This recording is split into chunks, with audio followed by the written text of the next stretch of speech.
You know what should have been predictable this year? The absolute insane unpredictability. Oh, We man. right? I mean, it's been just Every day it's something new. I don't even know. every day. Yeah, And I I know. I don't know how your bingo card is doing, but, like, there were certainly quite a few things that happened that were not Not on my bingo anywhere card. on my bingo card. Mm-mm. Mm-mm. Not at all. And you know what? Honestly, I can't even believe we're recording this episode. Like, where did it go? Where did the whole year go? I feel like I've lived 10 lives in 10 seconds this year. That is the summation. It does feel that way a little bit. I feel like January was so long, and then all of a sudden it was June, and I was like, "Wait a minute," and then now it's November. Okay, great. There we go. So we made our predictions in the very first episode of 2025, and we told the audience that we were going to revisit them at the end of the year. And as we've said, today is the day. So I think we're ready. Are we In nervous? general, what's your gut check? Success or failure? I feel like we were not overly controversial with our hot takes, so I think we're probably fine. Yeah, It shows me that next year, like, we probably need to take more hard stances. I like it. Well, let's dig in. Welcome to the Managed Chaos podcast, where we give you the startup business rundown in less time than it takes for you to get to work. I'm Rachel Anderson. And I'm Katrina Purcell. And today we're talking about the hits and the misses of our review for predictions of 2025. So the very first prediction that we made was all about AI, which I don't think anyone was surprised because AI is everywhere. But we really predicted that AI usage was going to evolve from just the chatbots and assistants into agents. So, drum roll. I'm really bad at that. But anyway, You're not the best at it, but that's okay. Everybody has skills. thank you. Thank you. I'll work on my beatboxing and like mouth sounds. What do you think? How did we do? I think we actually did pretty good.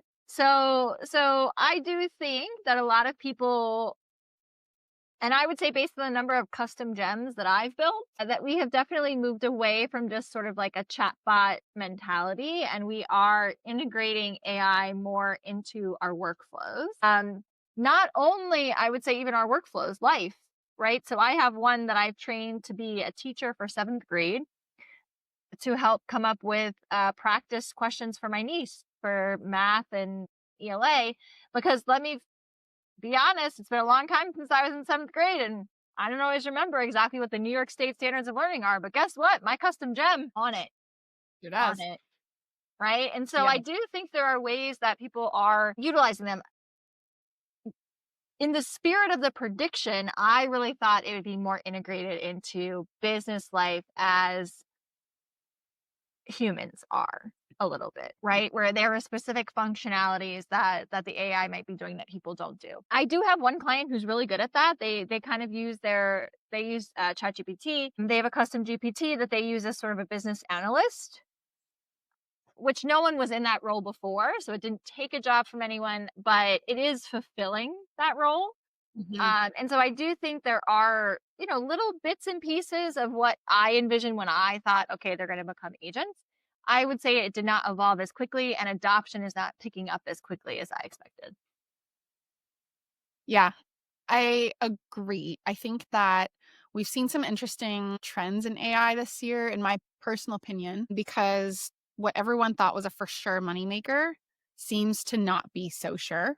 I've also seen a lot of businesses invest in AI that hasn't made them the promised revenue. I've seen a lot of businesses that have tried to implement AI but haven't quite figured out like what they even really want to do with AI. You and I were talking about this right before we started recording, and I stand by that. I think a lot of businesses are still using AI as automation or algorithm rather than true like AI predictiveness. And to me, that also kind of speaks into the agent area, right? Like if you're not really clear, then how do you make one that really helps or aids a business? I think that in like, I'm going to use like a very male and then a very female analogy. For me on AI this year, the male analogy is I thought it would be a cannon You shoot it, it goes in a direction, it's all together, like the thing, big splash. But instead it was like buckshot. Like you shoot it out and then it's just scattered everywhere. And there wasn't this consolidated like clarity for businesses about like one, two, three money. It was just, it's like all over the place. And a lot of the businesses are using it more as employees. So if I think about the same thing with like women, it's like, I thought it would be the concealer stick where you're just like, swoop, and there it goes. And instead it was just like throwing the loose powder in the air and being like, good luck. I hope it gets on your face. So for me, like this one is a really, I feel really 50-50 about it. Like, in the spirit of the prediction we made, I guess. But also, it's almost like Yeah. saying, can you catch a goldfish if you like, catch every fish in the ocean? I think so. Honestly, I don't even know if goldfish live in the ocean, but like hypothetically, I think like they're surely you'll more, catch yeah. one. So that's where for me, I'm like, AI, man, like I did not expect just the absolute like wildness that has been AI growth, AI development, AI curiosity, and also AI confusion that has been this year. Definitely the confusion piece, right? I think I'm hoping 2026 lends itself to more coalition around specific Mhm. types and specific things, specific use cases, and a little bit more overall education, to be honest, right? I think half of the problem around adoption or even coming up with ideas is the lack of education around it. Yeah, I agree, which actually is a really good segue into our second prediction. So we said that AI would make micro markets not just possible, but likely. So, just to review, micromarket is like being able to niche down really super specifically because AI gives you the opportunity to then capture data from really niche places and kind of correlate or consolidate it all together, right?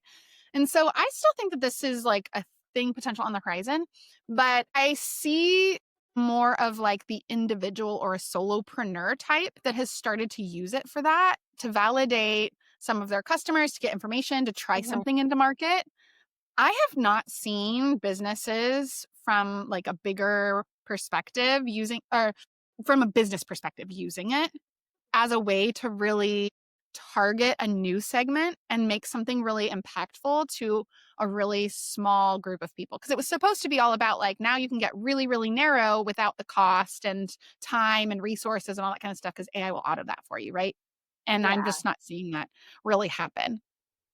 I think partially because a lot of you're seeing a move away from some of the more niche products to more mass scale products. So people are moving more towards, my product is actually for everyone who's going through menopause or everyone who's going, and so it's not as niche as it used to be. And I think people are kind of like, let me find this whole subset of people that are all experiencing the same thing and talk to them. Yeah. And so I think people have realized the market is sort of behind these big ideas because it's that's how Mhm. things go viral, that's how things catch on because one person tells another person and tells another person, and if you've niched down too much, there's no one for them to tell about it because it's like too niche. And so I'm also not sure if that's just that the AI hasn't gotten to the point that people want it to be at yet, or if people have decided that sort of building for larger subsets of customers is more profitable than maybe a more micro niche set. Yeah, I think that's a great point. I mean, to to kind of put it in a slightly different way, the people that previously were serving niche are now being able to see how their product could apply larger. So it's a is opening the aperture as well for people that might be able to reach others that they couldn't previously reach, which is great. It's fantastic. I feel like we'll still get to a point where we use AI to do incredibly specific things, Yeah. because I don't wanna keep saying niche, but Especially stuff that legitimately niche things. well, especially stuff that, people don't wanna do, or maybe you don't have the bandwidth, right? So, I have a client who's using AI to do something where could they hire someone? Yes, but would that person have enough to do for a full-time job? Probably not. And so in this instance, does AI make more sense? Yes, it does, right? Because I know exactly what I want. I can sort of train this custom GPT. I can walk it through what I need, and then I can get a repeatable outcome that's reliable. because Mhm. of the data I fed it, right? And so I think it's also just about that repeatability and the scalability. Yeah. All right, prediction number So 3. Our third prediction of the year was that we were gonna see an increase in demand for a seamless customer experience, and I think this is the first one we can say we nailed. I think this is like 100%. Like, Yeah. I don't know. So we're recording this episode in November, November 11th. And right now, YouTube and Disney are feuding and people can't get what they want on YouTube from Disney. Like, and so I think we're seeing a lot of blowback from customers when they feel like brands are not listening to the people who actually pay their bills. And I do think that we've seen over the course of 2025 a lot of folks saying, I'm going to vote with my dollars by not spending them with you if you haven't made a choice that I like, or, if you're making things more difficult than they need to be. I think that's going to continue into 2026. I think that is the new trend. I think you're going to see a lot of consolidation in streaming services and other types of apps. Like, people don't want an app for literally everything. They want it all together. So I think you're going to see a lot more of that coming around in 2026. But I do think you already saw it happening in 2025. Yeah, yeah, absolutely. It's interesting because I think that this is like a weird version of a monopoly that has a potential to happen. Like, I know it's like not normally what we think of in this arena as not monopolies, but like the average person has so much fatigue on logins and passwords and app for everything. And like, what is even the value of this? Like, I not to pan in Yeah. any particular like streaming service or whatever, but why does NBC have both Peacock and NBC as an app to view videos? I don't understand. Like, what? Like, why would you But segment what your goes on in those conference rooms where you're like, well, people might know us by our logo, which somewhat resembles a peacock. Let's be real, it's not an actual peacock. But right, like, we should name our streaming service that, but only for the cool shows. For the right, news, it's NBC right? because, Peacock isn't refined enough for you to get your news from there. Only your Peacock, trash reality TV. yeah, right, right. It's like our long lost, forgotten like cousin or something. Like it's there for the catch all. Okay, but it's But not just also Peacock. pay us twice. What? Pay us twice. Yeah, yeah, exactly. But we see this in a lot of other places. Like Meta did this a long time ago by removing Messenger from Facebook. So now if you want to like It's its do own the app. DMs, you have both apps. You see this with like all these different I something the other day happened where they have like a specific online portal. This company I was like trying to get it was something where it was like I was trying to get a service from them. Like, and I'd purchased the service already. So I went on their website and then they were like, oh, sorry, the only way that you can communicate with us about this specific thing is on our app. And I was like, are you gotta be kidding me? Like, there's so many things now that people are like, you have to do this app, you have to download this next thing. And I just like I am personally getting tired of it, but I see the fatigue on everyone else, which I think is driving a lot of the consolidation. So I feel like, in summary, okay, I gotta get off my soapbox, but I think that we'll still see the desire for a seamless customer experience because that's really important. And I see Apple doing it with doing like copying across devices. I see like Google doing it in a lot of different ways. I see these like big companies kind of leading the charge on how we can make a seamless experience.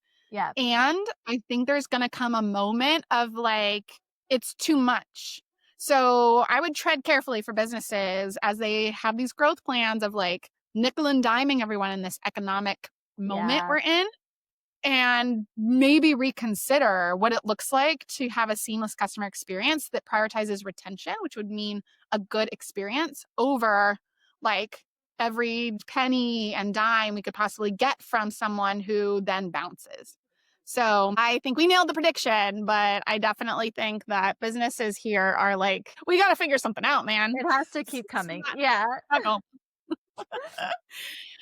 And then our final prediction was that storytelling will be required for businesses everywhere. What do you think, Katrina? I 100% think that this has come true because I think so many people Absolutely. now are so skeptical of things being AI that they want to know they're talking to a real person.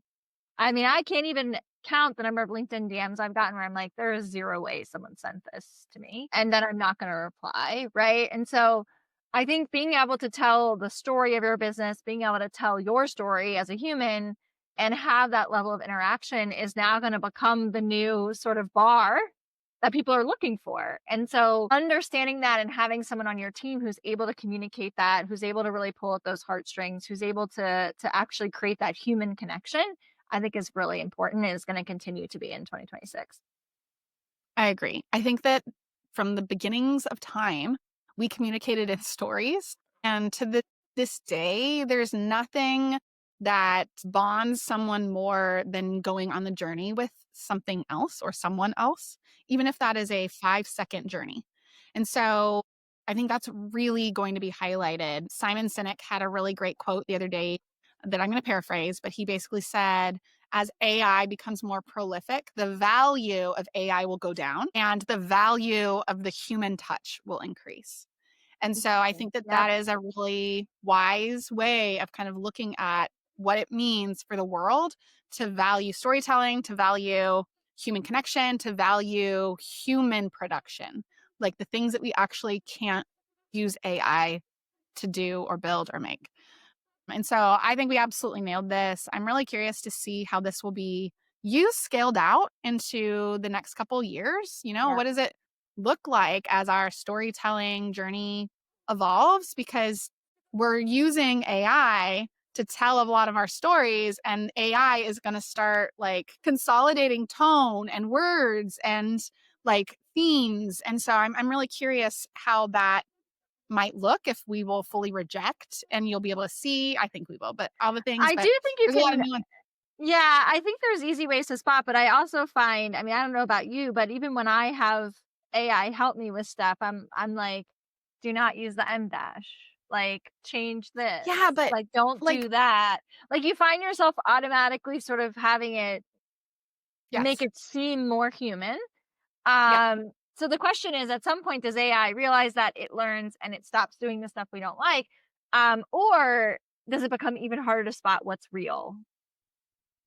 Yeah, I think both, because I think about, so when BuzzFeed first launched their ads as articles, they were so subtle. It was so tricky to see and know that you were looking at an ad because it looked exactly the same as their like full-time authors and Mhm. contributors.